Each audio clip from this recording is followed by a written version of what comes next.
ছাব্বিশের বিধানসভা ভোটে চমক দিতে নিজের রাজনৈতিক দল জনতা উন্নয়ন পার্টি তৈরি করেছেন তৃণমূলের সাসপেন্ডেড বিধায়ক হুমায়ুন কবির।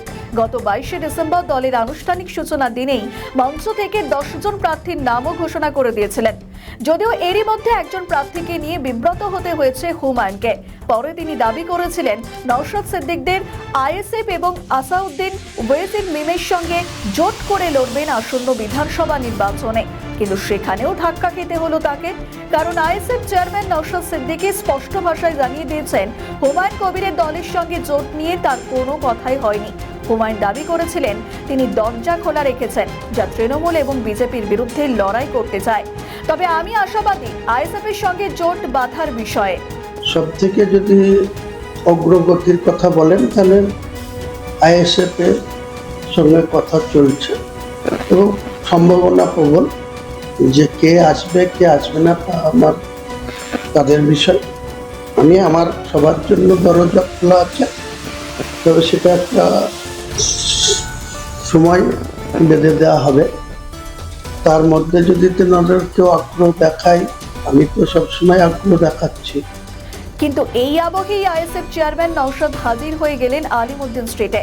তিনি আসন্ন বিধানসভা নির্বাচনে আসন রফা নিয়ে আলোচনা করলেন বামফ্রন্টের চেয়ারম্যান বিমান বসুর সঙ্গে। এছাড়াও বৈঠকে উপস্থিত ছিলেন সিপিএম এর রাজ্য সম্পাদক মোহাম্মদ সেলিম।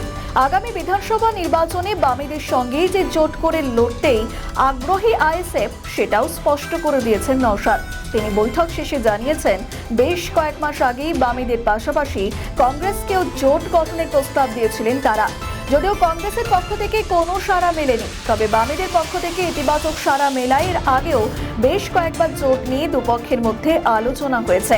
কয়েক মাস আগে থেকে বলে আসছি, আপনারা জানেন যে আমরা বামেদের চেয়ারম্যান বিমান সাহেব বসু সাহেবকে আমরা চিঠি করেছিলাম যে বর্তমান পরিস্থিতিতে বিজেপি এবং তৃণমূলের হাত থেকে বাংলাকে বাঁচাতে হবে, আসুন ঐক্যবদ্ধ হয়ে লড়াই করি এবং বিজেপি এবং তৃণমূলকে হারাই সহজে।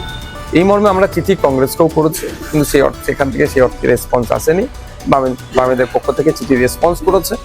আমরা একাধিকবার আলোচনাও হয়েছে আমাদের এর মধ্যে। আজকে আমাদের আলোচনা ছিল যে কিভাবে আপনার লড়াইটা হবে, কোন দলের প্রার্থী দিলে লড়াইটা ভালো হবে, সেই বিষয়ে না আজকে আমাদের আলোচনা ছিল। একটা সংখ্যার আসনের কথা হয়েছে, সেটা নিয়ে আলোচনা হচ্ছিল, কোথায় কারা লড়াই করলে সেটা আমরা ভালো রেজাল্ট করবে, সেই বিষয়টা আমরা বেশি আলোচনা করেছি। আমাদের অ্যাকচুয়াল লক্ষ্য হচ্ছে যে বিজেপি এবং তৃণমূলকে হারানো। সংখ্যায় শুধু সিট বাড়িয়ে নিয়ে ওটা আমাদের লক্ষ্য নয়, এটা আমরা বলে এসেছি ওখানে যে আমরা চাইবো যারা যেখানে শক্তিশালী আছে তাদেরকে আরো বেশি সাপোর্ট দিয়ে সেই সিটটাকে কিভাবে বিজেপি এবং তৃণমূলের হাত থেকে কেড়ে নেওয়া যায়। এখানে একটা উল্লেখযোগ্য দিকও রয়েছে। হুমায়ুন কবির এবং নওশাদ দুজনের কথায় একটা মিল পাওয়া যাচ্ছে, সেটা হলো তারা দুজনেই তৃণমূল এবং বিজেপিকে হারাতে চান। কিন্তু আশ্চর্যজনকভাবে আইএসএফ প্রধান পুরনো জোট বাম ও কংগ্রেসের সঙ্গেই আগে আলোচনা সেরে নিতে চাইছেন। উল্লেখ্য 21-এর বিধানসভায় তৃণমূল ও বিজেপি বাদে বিরোধীদের মধ্যে থেকে একমাত্র আইএসএফ একটি মাত্র আসন জিতেছিল। বাম ও কংগ্রেসের কেউ একটি আসনও জেতেনি। রাজনৈতিক ওয়াকিবহাল মহলের মতে এবার আইএসএফ আরো বেশি পরিশীলিত এবং আরো বেশি সংগঠিত।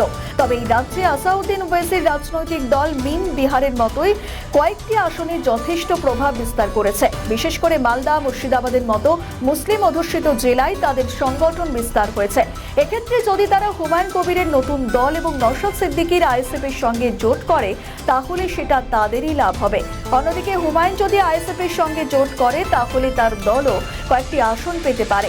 এই অবস্থায় আইএসএফ এর গুরুত্ব বেড়ে যাচ্ছে, কারণ নওশাদ ইতিমধ্যেই নিজের প্রভাব বৃদ্ধি করতে সক্ষম হয়েছে। এখন দেখার বামফ্রন্টের সঙ্গে আসন রফায় কতটা সুবিধা করতে পারেন নওশাদ। না হলে তার সামনে হুমায়ুনের নতুন দল তো রয়েছে। আমাদের ভিডিও ভালো লাগলে লাইক ও শেয়ার করুন, কমেন্ট সেকশনে আপনাদের মতামত জানান। আরও ভিডিও পেতে আমাদের চ্যানেলটিকে সাবস্ক্রাইব করুন এবং প্রতি মুহূর্তে খবরের আপডেট পেতে প্রেস করুন বেল আইকন।